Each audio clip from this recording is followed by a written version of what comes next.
باب 1. انسان شدن کلام. در آغاز کلام بود و کلام با خدا بود و کلام خدا بود. همان در آغاز با خدا بود. همه چیز به واسطه او پدید آمد و از هر آنچه پدید آمد هیچ چیز بدون او پدیدار نگشت. در او حیات بود و آن حیات نور آدمیان بود. این نور در تاریکی می درخشد و تاریکی آن را در نیافته است. مردی آمد که از جانب خدا فرستاده شده بود. نامش یحیی بود. او برای شهادت دادن آمد، شهادت بر آن نور، تا همه به واسطه او ایمان آورند. او خود آن نور نبود، بلکه آمد تا بر آن نور شهادت دهد. آن نور حقیقی که بر هر انسانی روشنایی می‌افکند، به راستی به جهان می آمد. او در جهان بود و جهان به واسطه او پدید آمد، اما جهان او را نشناخت. به ملک خویش آمد ولی قوم خودش او را نپذیرفتند. اما به همه کسانی که او را پذیرفتند این حق را داد که فرزندان خدا شوند، یعنی به هر کس که به نام او ایمان آورد، آنان که نه با زادنی بشری، نه از خواهش تن و نه از خواسته یک مرد، بلکه از خدا زاده شدند. و کلام انسان خاکی شد و در میان ما مسکن گزید و ما بر جلال او نگریستیم، جلالی در خور آن پسر یگانه که از جانب پدر آمد، پر از فیض و راستی.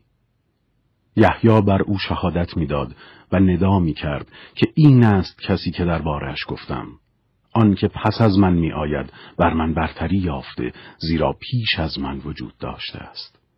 از پری او ما همه بهره‌مند شدیم، فیض از پی فیض. زیرا شریعت به واسطه موسی داده شد و فیض و راستی به واسطه عیسی مسیح آمد. هیچ کس هرگز خدا را ندیده است، اما آن خدای یگانه که در بر پدر است همان او را شناسانید. شهادت یحیی. این است شهادت یحیی آنگاه که یهودیان کاهنان و لاویان را از اورشلیم نزدش فرستادند تا از او بپرسند که تو کیستی. او معترف شده انکار نکرد، بلکه اذعان داشت که من مسیح نیستم. پرسیدند پس چه، آیا الیاسی؟ پاسخ داد نیستم. پرسیدند آیا آن پیامبری؟ پاسخ داد نه. آنگاه او را گفتند پس کیستی؟ بگو چه پاسخی برای فرستادگان خود ببریم. درباره خود چه میگویی؟ یحیی طبق آنچه اشعیای پیامبر بیان کرده بود گفت من صدای آن ندا کننده در بیابانم که میگوید راه خداوند را هموار سازید. شماری از آن فرستادگان که از فریسیان بودند از او پرسیدند اگر تو نه مسیحی نه الیاس و نه آن پیامبر، پس چرا تعمید می‌دهی؟ یحیی در پاسخ گفت من با آب تعمید می‌دهم، اما در میان شما کسی ایستاده که شما او را نمی‌شناسید، همان که پس از من می‌آید و من لایق گشودن بند کفشش نیستم. اینها همه در بیت عنیا واقع در آن سوی رود اردن رخ داد، آنجا که یحیی تعمید می‌داد. بره خدا. فردای آن روز یحیی چون عیسی را دید که به سویش می‌آید گفت این است بره خدا که گناه از جهان برمی‌گیرد. این است آن که درباره‌اش گفتم پس از من مردی می‌آید که بر من برتری یافته، زیرا پیش از من وجود داشته است. من خود نیز او را نمی شناختم، اما برای همین آمده ام و با آب تعمید داده ام که او بر اسرائیل ظاهر شود.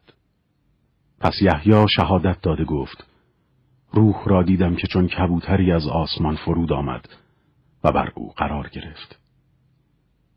من خود نیز او را نمی شناختم، اما همان که مرا فرستاد تا به آب تعمید دهم مرا گفت هرگاه دیدی روح بر کسی فرود آمد و بر او بماند، بدان همان است که با روح القدس تعمید خواهد داد. و من دیده‌ام و شهادت می‌دهم که این است پسر خدا. نخستین شاگردان عیسی.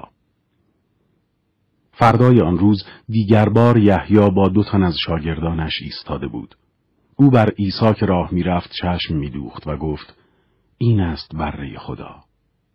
چون آن 2 شاگرد این سخن را شنیدند، از پی عیسی به راه افتادند. عیسی روی گرداند و دید که از پی او می‌آیند. ایشان را گفت: چه می‌خواهید؟ گفتند: ربی، یعنی ای استاد، کجا منزل داری؟ پاسخ داد: بیایید و ببینید. پس رفتند و دیدند کجا منزل دارد و آن روز را با او به سر بردند. آن وقت ساعت 10 از روز بود. یکی از آن 2 که با شنیدن سخن یحیی از پی عیسی رفت، آندریاس برادر شمعون پتروس بود. او نخست برادر خود شمعون را یافت و به او گفت: ما مسیح را که معنی آن مسح شده است یافته ایم، و او را نزد عیسی برد. عیسی بر او نگریست و گفت: تو شمعون پسر یوحنایی، اما کیفا خوانده خواهی شد، که معنی آن صخره است. دعوت عیسی از فیلیپوس و نتنائیل. روز بعد عیسی بر آن شد که به جلیل برود. او فیلیپوس را یافت و به او گفت: از پی من بیا. فیلیپوس اهل بیت سیدا شهر آندریاس و پتروس بود. او نتنائیل را یافت و به او گفت: آن کس را که موسی در تورات بدو اشاره کرده و پیامبران نیز دربارش نوشته اند یافته ایم. او عیسی پسر یوسف از شهر ناصره است. نتنائیل به او گفت: مگر می شود از ناصره هم چیزی خوب بیرون بیاید؟ فیلیپوس پاسخ داد: بیا و ببین.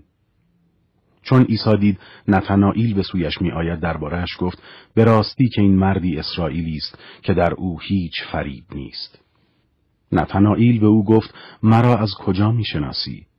عیسی پاسخ داد: پیش از آن که فیلیپوس تو را بخواند، هنگامی که هنوز زیر آن درخت انجیر بودی، تو را دیدم. نتنائیل پاسخ داد: استاد، تو پسر خدایی، تو پادشاه اسرائیلی. عیسی در جواب گفت: آیا به خاطر همین که گفتم زیر آن درخت انجیر تو را دیدم ایمان می‌آوری؟ از این پس چیزهای بزرگتر خواهی دید. سپس گفت: آمین آمین به شما میگویم که آسمان را گشوده و فرشتگان خدا را در حال صعود و نزول بر پسر انسان خواهید دید.